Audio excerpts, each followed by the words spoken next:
Mi nombre es Emma Carter. Tengo 36 años. Y el primer sonido que escuché ese martes por la mañana no fue mi alarma. Fue mi teléfono vibrando tan fuerte sobre la encimera de la cocina que se estrelló contra la cafetera y casi cae al suelo. A las 6:43 de la mañana, ya tenía 58 llamadas perdidas. A las 7:10, la pantalla parecía una locura, como si estuviera fallando.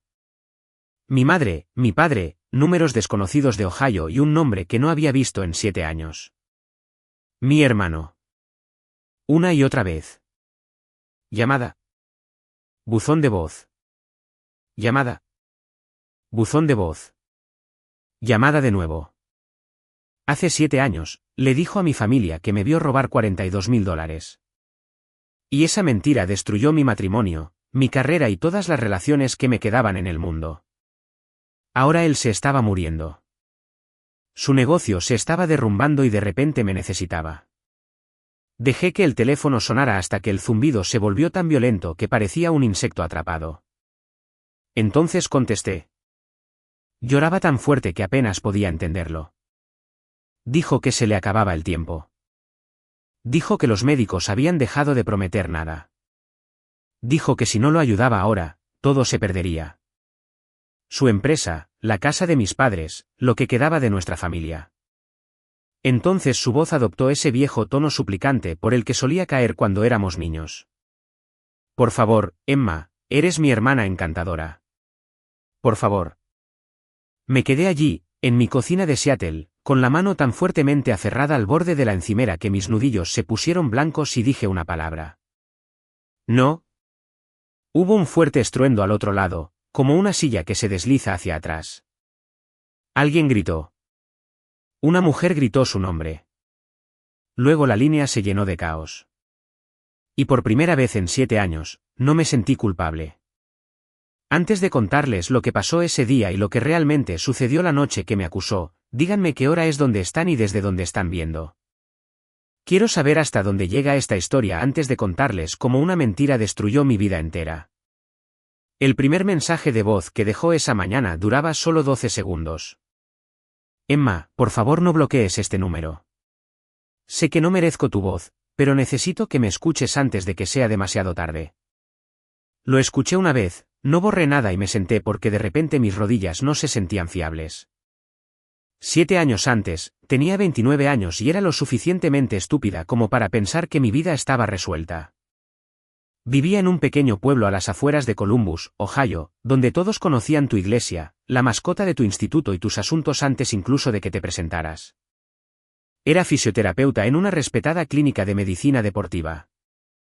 Llevaba 8 meses casada con Michael Bennett, un entrenador de atletismo de instituto con el tipo de voz tranquila que podía ralentizar los latidos de mi corazón desde el otro lado de una habitación. No éramos ricos, pero éramos estables. Éramos la pareja a la que la gente señalaba cuando quería decir, ves, el trabajo duro todavía importa.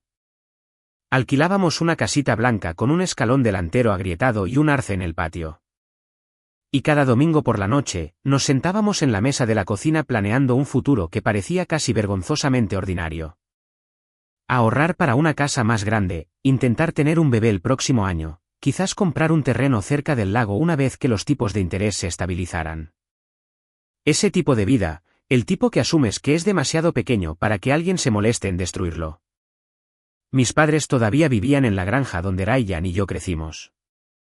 Ryan Carter, mi hermano menor por 2 años, siempre había sabido cómo hacer que la gente bajara la guardia.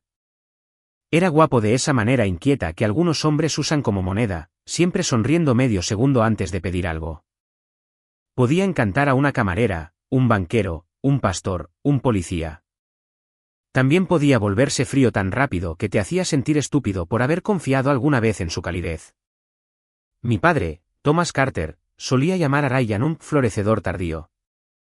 Mi madre, Linda, lo llamaba sensible. Yo lo llamaba como era cuando estábamos solos, imprudente. A los 27 años, ya había pasado por 3 trabajos de ventas, una sociedad de paisajismo fallida y una serie de grandes oportunidades que siempre parecían necesitar el dinero de otra persona. Ese verano, empezó a hablar sin parar de una empresa de suministros de construcción que quería lanzar con un amigo de Dayton. Decía que los contratistas estaban desesperados por entregas locales más rápidas. Decía que todo lo que necesitaba era capital inicial y una oportunidad limpia. Mi padre realmente le creyó. Quizás porque los padres quieren creer que sus hijos están a una buena oportunidad de convertirse en los hombres que prometieron que serían. Ahí es donde entraron los $42.000. Unos meses antes de que todo explotara, mi padre había vendido una franja de tierra heredada detrás de la granja y puso el dinero en una caja fuerte a prueba de fuego en el armario de su dormitorio. $42.000. Dijo que era dinero de emergencia, pero todos sabían que en realidad lo estaba guardando hasta que decidiera si ayudar a Ryan a poner en marcha su empresa. Mi padre no confiaba en los bancos. Confiaba en las cajas de acero, en el dinero contado a mano y en su propio juicio. La combinación de esa caja fuerte no era exactamente un secreto, pero tampoco se anunciaba mucho. La familia lo sabía, y eso era suficiente. Mirando hacia atrás ahora, las señales de advertencia eran tan obvias que parecen insultantes. Ryan seguía apareciendo con nuevas historias y el viejo pánico en sus ojos. Atendía llamadas telefónicas en el porche y bajaba la voz cuando me acercaba. Una vez, en una barbacoa familiar, vi 3 aplicaciones de apuestas deportivas abiertas en su pantalla cuando me pidió que lo ayudara a restablecer la contraseña de su correo electrónico. Me arrebató el teléfono tan rápido que casi se le cae. Otra vez bromeó sobre cómo papá debería invertir en sangre en lugar de enterrar dinero en efectivo en un armario. Mi madre se rió. Yo no. La peor parte es que seguía haciendo lo que siempre había hecho. Intenté suavizar las cosas. Le dije a Ryan que si quería inversores reales, necesitaba un plan de negocio, registros fiscales, proyecciones, disciplina. Me sonrió por encima de un plato de papel lleno de costillas y dijo, siempre te ha encantado decir a la gente cómo ser adultos. Todos en la mesa se rieron, excepto yo. Algo en su rostro había cambiado. No era exactamente ira. Era cálculo. La noche antes de que me acusara, Michael y yo cenamos con mis padres. Mi padre pasó la mitad de la cena hablando de cómo la familia debería seguir siendo familia pasara lo que pasara. Mi madre preguntó cuándo íbamos a darle por fin un nieto. Ryan llegó tarde, oliendo a colonia cara y a estrés, y anunció que si todo iba bien, tendría su empresa constituida antes de Navidad. Mi padre parecía orgulloso. Mi madre parecía aliviada. Recuerdo ver a los 3 y sentir por un segundo que estaba fuera del marco de mi propia vida. ¿Alguna vez han tenido esa sensación?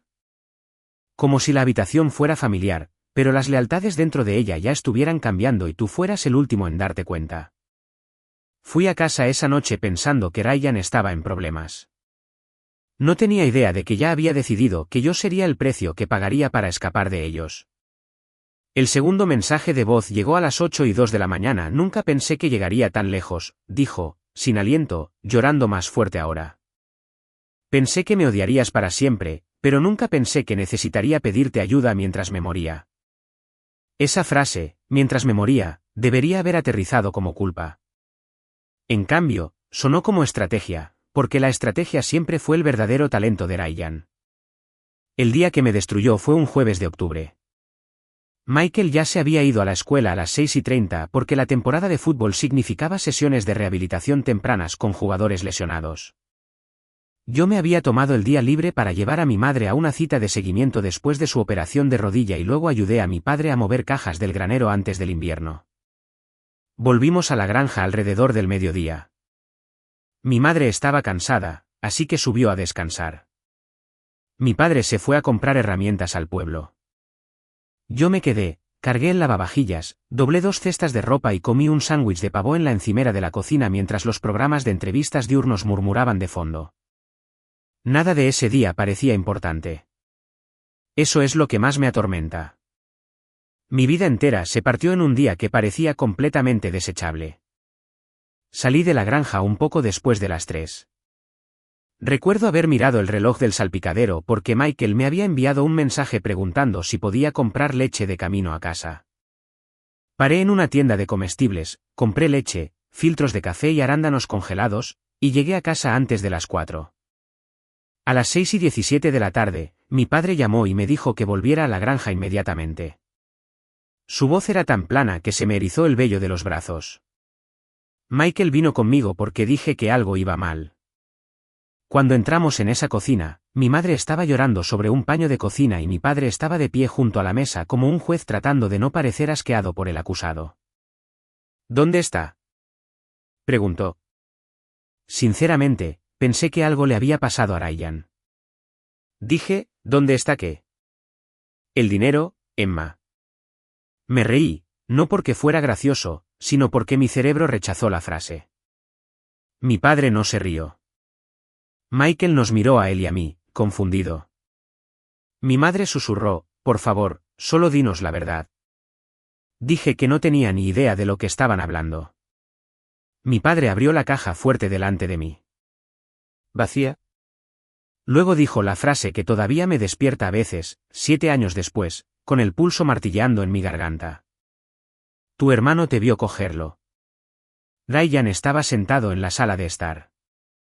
Ni siquiera me había fijado en él al principio. Entró lentamente cuando mi padre lo llamó, como si odiara que lo metieran en esto. Esa actuación fue la primera obra maestra de su vida. No me miraba directamente. Miraba al suelo, se frotaba la nuca y les dijo que había pasado sobre las 3:30 para hablar con papá sobre el negocio.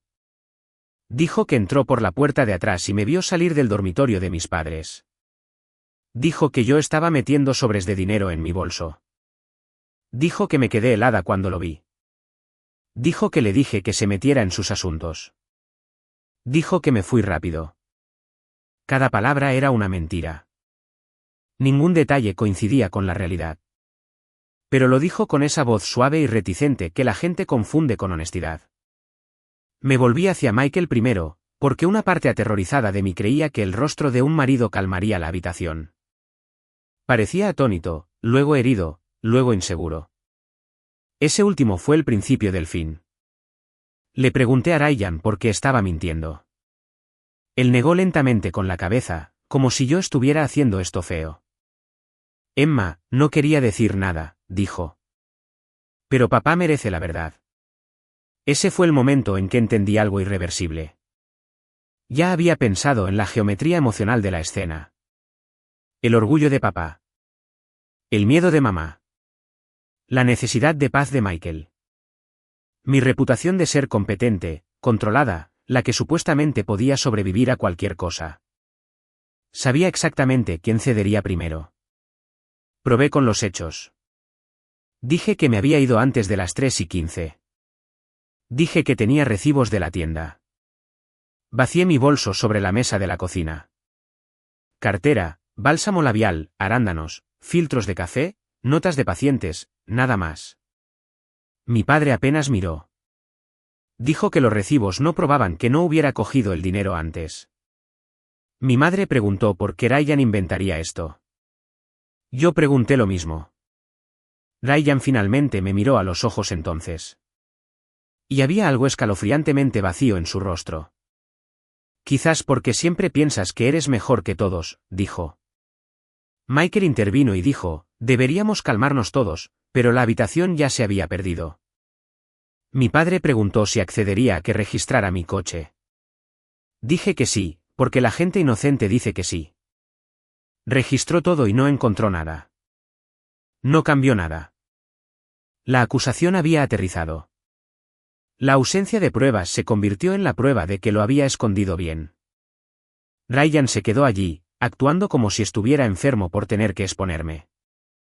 Mi madre lloraba más fuerte cada vez que lo negaba, como si la negación misma fuera una crueldad. Y Michael, mi marido, el hombre que conocía la forma de mi aliento en la oscuridad, seguía tocándome el hombro como si fuera yo la que necesitaba calmarse. Cuando nos fuimos esa noche, le pregunté en la camioneta si me creía. Agarró el volante con tanta fuerza que sus nudillos palidecieron y dijo, quiero creer. Creo que hay frases que funcionan como funerales.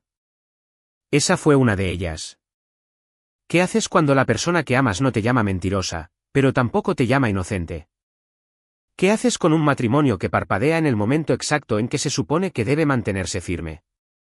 Por la mañana, la historia ya había empezado a moverse más rápido de lo que yo podía correr.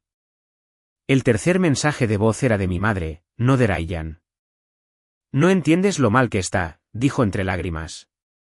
Su empresa está siendo demandada. Las facturas del hospital son imposibles. Podríamos perder la casa. Si te queda algo de piedad, llámanos. ¿Pierre? Esa palabra casi me hizo tirar el teléfono a la bahía de Giot, porque hace 7 años, la piedad era algo que nadie gastó en mí. Los chismes de pueblo pequeño son eficientes de una manera que la mayoría de la tecnología nunca lo será. Para el viernes por la tarde, mujeres con las que había ido al instituto publicaban versículos bíblicos vagos sobre la traición y la codicia. Para el sábado, una de las recepcionistas de la clínica me envió un mensaje para advertirme que los padres habían empezado a llamar para preguntar si una ladrona debería realmente manejar la información del seguro de los pacientes. El lunes por la mañana, mi director me pidió que pasara a su oficina antes de que siquiera hubiera dejado mi bolso. Dijo que creía que tenía que haber más en la historia. Dijo que la clínica tenía una reputación que proteger. Dijo que quizás una breve licencia sería lo mejor hasta que la situación se calmara. Situaciones como esa nunca se calman. Manchan. Pasé esa semana en una niebla de súplicas, explicaciones y viendo a la gente evitar cuidadosamente elegirme en público. Mi padre dejó de llamarme Emma y empezó a llamarme la hija de tu madre, cuando estaba enfadado, como si me hubiera convertido en una categoría en lugar de una persona. Mi madre dejaba notas escritas a mano en mi buzón pidiéndome que devolviera el dinero discretamente para que pudiéramos seguir adelante como familia. Ryan, increíblemente, nunca levantó la voz. Eso era parte de lo que lo hacía tan efectivo. Actuaba como un testigo herido forzado a la honestidad, mientras que yo parecía la histérica culpable por negarme a confesar. Michael lo intentó al principio. Me dijo que sabía que yo no era una mente criminal. Dormía en mi lado de la cama cuando no podía dejar de caminar de un lado a otro. Pero la duda es corrosiva, y su familia la vertió en cada oportunidad que tuvieron. Su madre le dijo que el matrimonio no requería ceguera. Su padre dijo que la reputación importa en un pueblo como el nuestro. Una noche entré en el comedor de sus padres después de haber sido invitada y escuché a su padre decir, claro como el agua, un hombre que se queda con una mujer bajo ese tipo de nube merece lo que sigue. Michael me vio escucharlo. Aún así, no me defendió lo suficientemente rápido. 3 semanas después de la acusación, mi clínica convirtió mi licencia en un despido. No había habido cargos penales, ni pruebas, ni confesión, solo preocupación, imagen, confianza de la comunidad. La mujer de recursos humanos deslizó los papeles hacia mí con ojos llenos de simpatía practicada. Y recuerdo pensar que extraño era que un rostro humano pudiera parecer arrepentido mientras ayudaba a borrar tu medio de vida. Salí con mi título enmarcado, una caja de cartón con libros de texto de anatomía y una fractura por estrés abriéndose en algún lugar invisible dentro de mí. Perder mi trabajo rompió el matrimonio por completo. Perder a mi marido sucedió más lentamente, y en cierto modo, eso fue peor. Michael seguía diciendo que creía que yo no había cogido el dinero, pero cada decisión práctica que tomaba contradecía esa frase. Me preguntó si tal vez debería disculparme por cómo se veía todo. Sugirió que quizás devolver una cantidad a mis padres mostraría buena voluntad hasta que la verdad se aclarara. Quería paz a cualquier precio. Y cuando una mentira lleva tu nombre, paz es solo otra palabra para rendición. La conversación final tuvo lugar en la mesa de nuestra cocina, bajo la fea luz amarilla que siempre habíamos querido reemplazar. Tenía los papeles del divorcio en un sobremanila y lágrimas en los ojos. Dijo que me amaba. Dijo que estaba agotado. Dijo que la junta escolar estaba haciendo preguntas. Los padres estaban hablando. Su familia nunca lo dejaría pasar. Y no sabía cómo construir un futuro sobre un escándalo permanente. Le hice una pregunta. Si esto te estuviera pasando a ti, ¿sería yo suficiente? Lloró. Nunca respondió. Esa fue respuesta suficiente. Para diciembre, había perdido a mi marido, mi trabajo y cualquier versión de hogar que todavía se sintiera habitable. Mis padres habían dejado de fingir neutralidad y habían comenzado a tratarme abiertamente como una vergüenza que de alguna manera estaban soportando noblemente. Ryan anunció que su negocio finalmente se lanzaría en el nuevo año. Ese detalle no lo registré completamente en ese momento porque estaba demasiado ocupada tratando de sobrevivir. Pero más tarde, Cuando supe lo que realmente había hecho con el dinero, ese recuerdo volvió como un cuchillo clavándose de lado.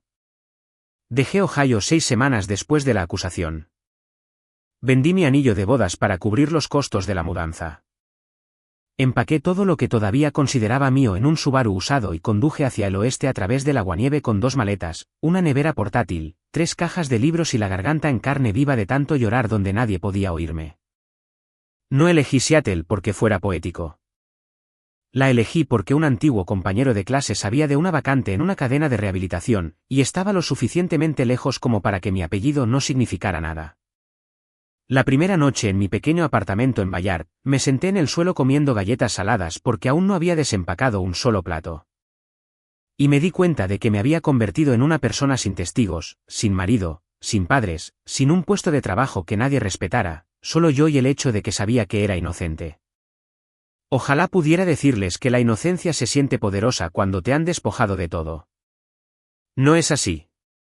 Se siente solitaria. El cuarto mensaje de voz fue el más feo porque sonaba el más familiar.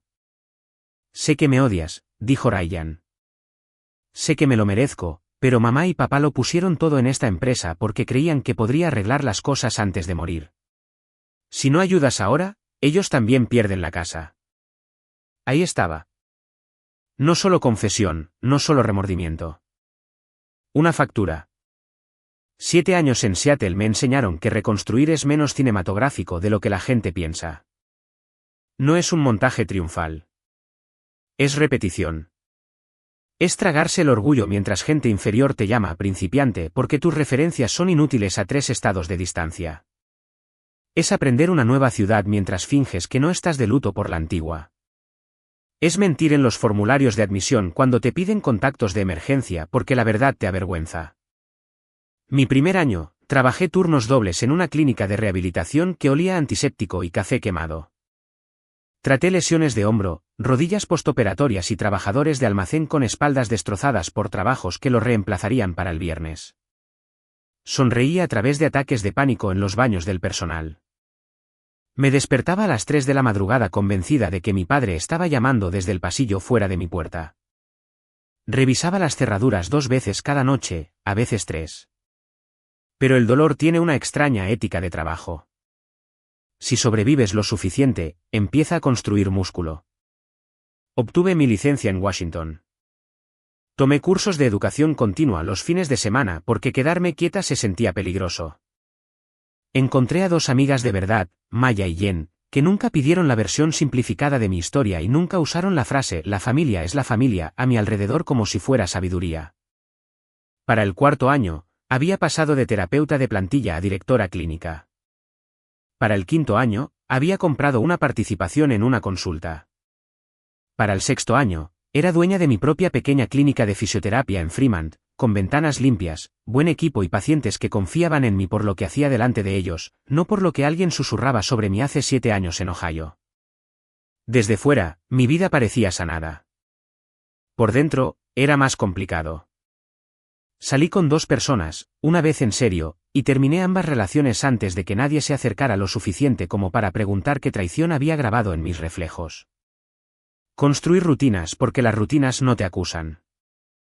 Corría antes del amanecer. Preparaba la comida los domingos. Mantenía el apartamento en silencio. Dejé de revisar las páginas de Facebook de Ohio. Dejé de abrir los correos electrónicos de vacaciones de mi madre. Me entrené para no preguntarme qué fue de las personas que habían elegido la versión de Ryan de mí. Excepto una vez, unos 4 años después, un antiguo compañero de clase me envió una foto sin contexto. Ryan con un traje azul marino, sonriendo en una inauguración, de pie frente a un almacén con el nombre de su empresa en el letrero. Carter Building Logistics. Nuevos contratos regionales. De propiedad familiar. Historia de éxito local. Miré esa imagen hasta que mi visión se nubló. Allí estaba él, prosperando públicamente sobre una base construida con el dinero que robó y la vida que enterró para conservarlo. Ese fue el día en que entendí que la ira podía madurar en lugar de desvanecerse. La mía dejó de ser un incendio forestal. Se convirtió en arquitectura. Así que cuando mi madre empezó a dejar mensajes la semana pasada diciendo que Ryan estaba enfermo, luego moribundo, luego desesperado, no sentí la simple crueldad que esperaban de mí. Sentí aritmética.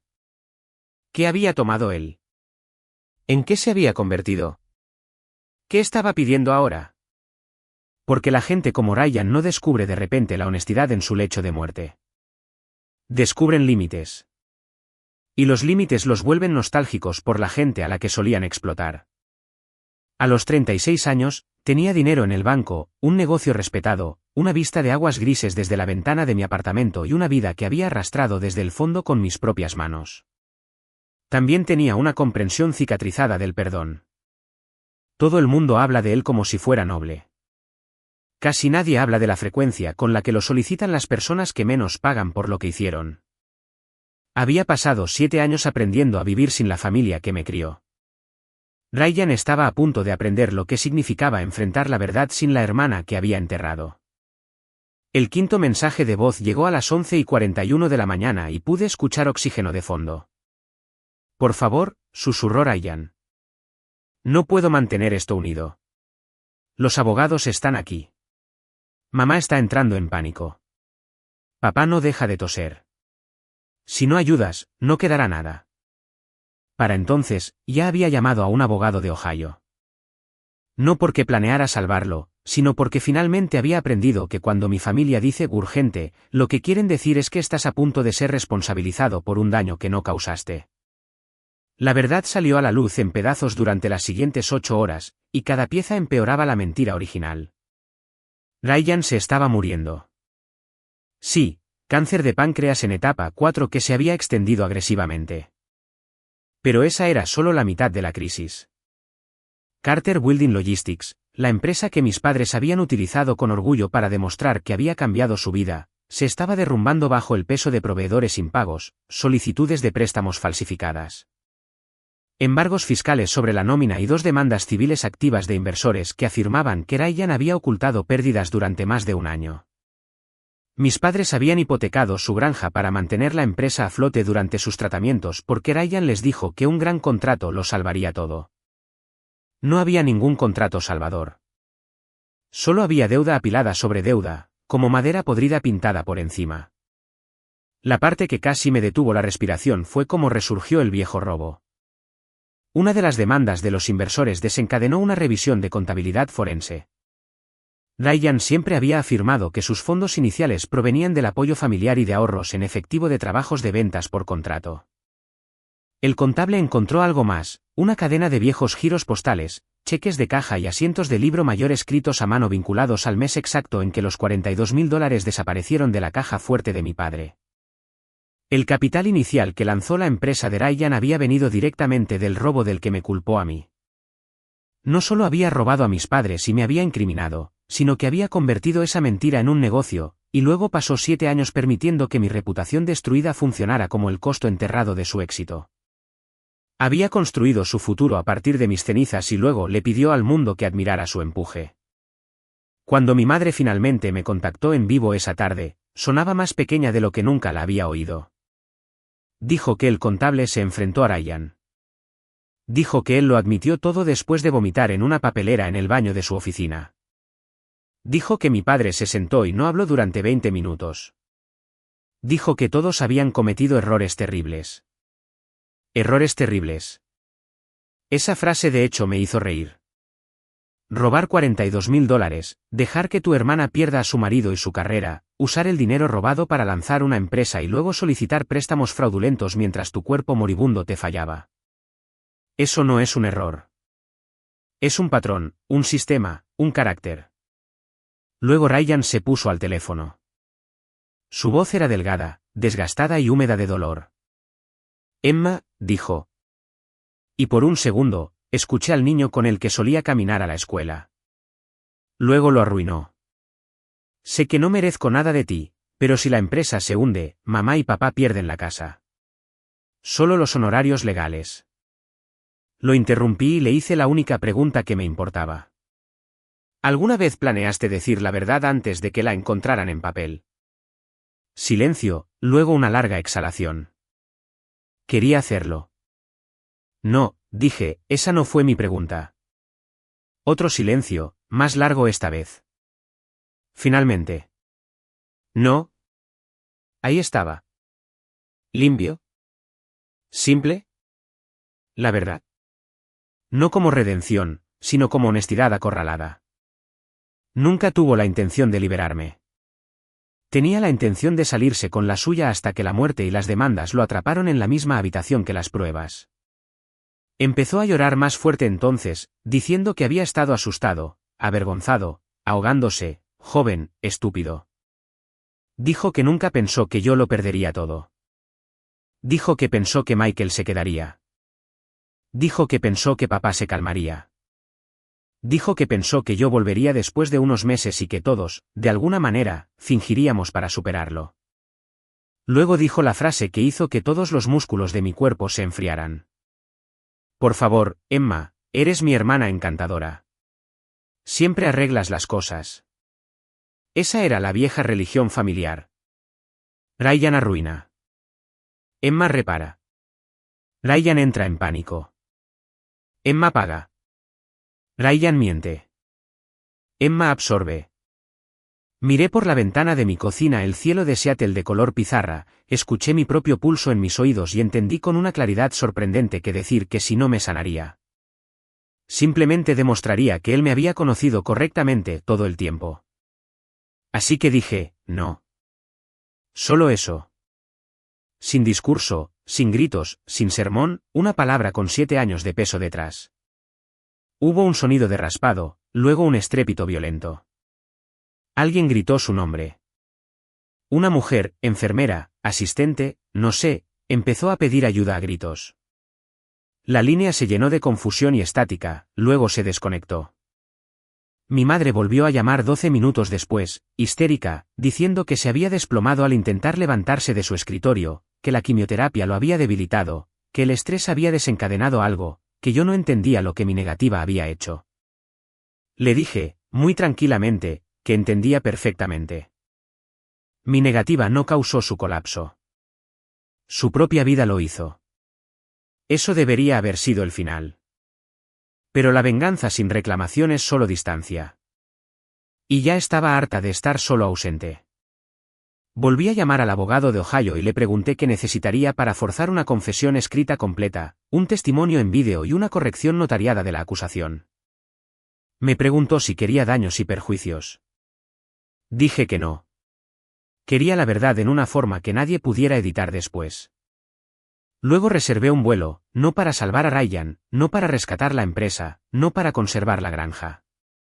Volé de regreso a Ohio porque después de 7 años de cargar con una mentira que no creé, quería ver a cada persona que la creyó decir mi nombre correctamente de nuevo. Díganme esto, si alguien destruye tu vida y luego espera hasta que la muerte ya está en la puerta para admitirlo, ¿merece consuelo o merece testigos? Aterricé en Columbus justo después de la medianoche y conduje el coche de alquiler hasta el hospital sin parar en la granja. Me negué a volver a entrar en esa casa antes de que la verdad lo hiciera. Ryan parecía más viejo de lo que la muerte tenía derecho a hacer parecer a un hombre de 34 años. Su piel tenía un tono ceroso y gris, y la confianza que solía llenar cada habitación a su alrededor se había derrumbado hacia adentro hasta que parecía ocupar solo el colchón y el dolor. Mi madre lloró en cuanto me vio. Mi padre se levantó tan rápido que su silla raspó el suelo. No abracé a ninguno de los dos. Dejé mi bolso, saludé al abogado y les dije a todos exactamente por qué había venido. No hay dinero, dije. No hay ayuda para el negocio. No hay ayuda con la hipoteca. No hay sesión privada de sanación familiar donde todos lloran y le piden a Dios que cubra lo que pasó. Me querían aquí. Aquí están mis términos. La habitación quedó en silencio. Ryan tenía que firmar una confesión escrita completa declarando que robó los $42,000 de la caja fuerte de mi padre, afirmó falsamente que me vio cogerlos, permitió que esa mentira se mantuviera durante 7 años y usó el dinero robado para lanzar su empresa. Tenía que grabar una confesión en vídeo con el abogado presente. Mis padres tenían que firmar declaraciones juradas admitiendo que me acusaron sin pruebas, repitieron esa acusación a otros y no la corrigieron durante 7 años. Esas declaraciones se enviarían a mi antigua clínica, a Michael, a los padres de Michael, a la junta de nuestra iglesia y al grupo de Facebook de la comunidad local donde la gente había destrozado mi nombre por deporte. La empresa no se salvaría. La granja no se refinanciaría a través de mí. Los inversores y los tribunales podían hacer lo que quisieran. Mis padres lloraron cuando dije eso. Mi padre preguntó si de verdad dejaría ir la casa. Lo miré y le dije, tú dejaste ir a tu hija. Ryan lloró tan fuerte que empezó a toser sangre en un pañuelo. Por un segundo brutal, el viejo instinto de ayudar se agitó en mí. Luego recordé la mesa de la cocina, el rostro de Michael, los papeles de recursos humanos, la caja de cartón, el Subaru en el aguanieve. La compasión sin límites casi me había matado una vez. Dejé pasar la agitación. El abogado leyó cada línea en voz alta. Ryan firmó. Mis padres firmaron. Luego salió la cámara. Me paré a su lado, no frente a él, y dejé que Ryan hablara a la lente. Admitió el robo. Admitió la mentira. Admitió que me vio perder a mi marido y no dijo nada porque era demasiado cobarde para renunciar a la empresa que el dinero construyó. Admitió que solo confesaba ahora porque la auditoría forense lo expuso y porque se estaba muriendo. Esa fue la parte en la que insistí que se incluyera, no solo lo que hizo. ¿Por qué ahora? La verdad importa más cuando mata la fantasía del arrepentimiento. Cuando terminó, mi madre se derrumbó y preguntó cómo podríamos empezar de nuevo después de esto. Le dije que no podíamos. Algunas cosas no se reinician. Concluyen. El vídeo y las declaraciones se enviaron a la mañana siguiente. El director de mi antigua clínica llamó antes del mediodía. Estaba horrorizado. Se disculpó 3 veces en un mensaje de voz. Michael me envió un mensaje de texto 2 horas después. Debería haberte creído. Fui débil. Lo siento mucho. Miré el mensaje durante mucho tiempo y luego respondí con 5 palabras. Deberías haberlo hecho. Adiós, Michael. Eso fue todo. No porque fuera cruel. Porque algunas puertas no se cierran con ira, se cierran con claridad. Para el viernes, Carter Building Logistics estaba en proceso de quiebra de emergencia. Los inversores se movieron rápido. Los proveedores querían sangre. La granja entró en impago en 2 meses porque no quedaba dinero para protegerla. Mis padres tuvieron que mudarse a un pequeño alquiler a las afueras de la ciudad, y por primera vez en sus vidas, tuvieron que vivir sin el refugio de la historia que habían construido alrededor de Ryan. Él no era el hijo incomprendido que casi lo logra. Era el hombre que sacrificó a su hermana y luego construyó un negocio sobre la mentira. En un pueblo pequeño, la vergüenza viaja rápido. Por una vez, viajó en la dirección correcta. Ryan murió 11 días después de que llegué a casa. Fui al funeral, pero no para realizar el perdón. Fui porque quería que mi rostro estuviera unido a la verdad en el mismo pueblo que había unido mi nombre al robo. La gente me miraba fijamente. Algunos se disculparon. Algunos me evitaron. Algunos lloraron más de lo que deberían. Quizás porque verme viva los obligó a admitir en lo que habían participado mientras yo no estaba. No hablé en el servicio. Mi padre sí. A mitad de camino, se le quebró la voz y dijo delante de todos, creímos al hijo equivocado. Fue la frase más honesta que jamás había pronunciado sobre mí. No sanó nada, pero marcó la tumba correctamente. Volé de regreso a Seattle a la mañana siguiente. No salvé la casa. No heredé la empresa. No me convertí en la salvadora de mi familia solo porque el guión finalmente se había vuelto en su contra. Lo que conservé fue más simple, más pesado y valía más que el dinero. Mi nombre, devuelto intacto. Mi ira no desapareció de la noche a la mañana. Tampoco el daño. Todavía perdí 7 años. Todavía perdí un matrimonio que podría haber merecido en otra vida. Todavía me reconstruí sola. Pero aprendí algo que desearía que a más mujeres se les dijera antes. El perdón no es prueba de bondad. Y el acceso no es una recompensa que alguien se gana solo porque se arrepiente demasiado tarde. Así que esa es mi historia. Mi hermano dijo que me vio robar $42.000. Perdí a mi marido, mi trabajo y mi familia. 7 años después, se estaba muriendo. Su negocio se estaba derrumbando. Y quería que salvara lo que su mentira había construido. Dije que no y por primera vez en mi vida, no me hizo cruel. Me hizo libre. Si estuvieran en mi lugar, ¿lo habrían ayudado al final? ¿O habrían hecho exactamente lo que yo hice, forzar la verdad a la luz y dejar que las consecuencias hicieran el resto? Esperamos que esta historia ficticia les haya dado un final satisfactorio y un mensaje significativo. Fue creada solo con fines de entretenimiento y educativos, no para representar a ninguna persona o evento real. Esperamos que les recuerde que las personas más fuertes no son las que nunca salen heridas, sino las que viven a partir del dolor sin dejar que destruya la bondad y la dignidad del futuro.